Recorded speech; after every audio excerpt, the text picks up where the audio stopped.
As you start working and making a regular income, you'll want to consider investing. At some point in your life, you'll want some extra money stashed aside. This may be for a down payment on a car, a house, or some other investment opportunity. So, how do you ensure that you have that necessary money when you get there? Well, it typically takes some planning. And that's what this section is all about, how to plan for this. Now, when you're young, it's easy to think, I'll be making big money later, so no use starting saving until then. Well, let's consider that. The power of compound interest, as you've learned, can have a significant impact. If you start investing $500 per month starting at age 18, assuming an 8% return, it'll be worth almost $300,000 by the time you're 38. You can do something with that. Or over 1.7 million by the time you're 58.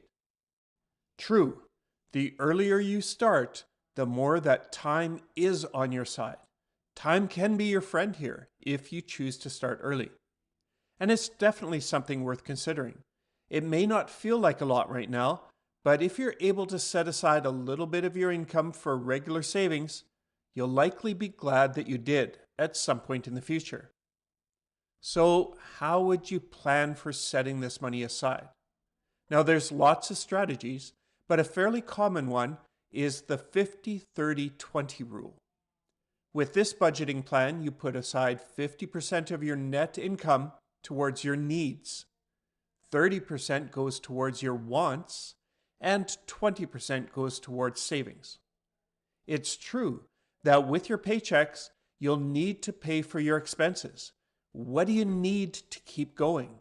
It varies from person to person and situation to situation, but this may include rent, food, utilities, basic clothing, transportation to work. Basically, what can you not live without?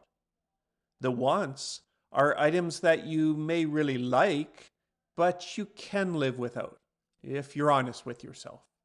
And these may include TV or music streaming, eating out, clothing beyond the basics, hobbies, basically things that you want but don't really need.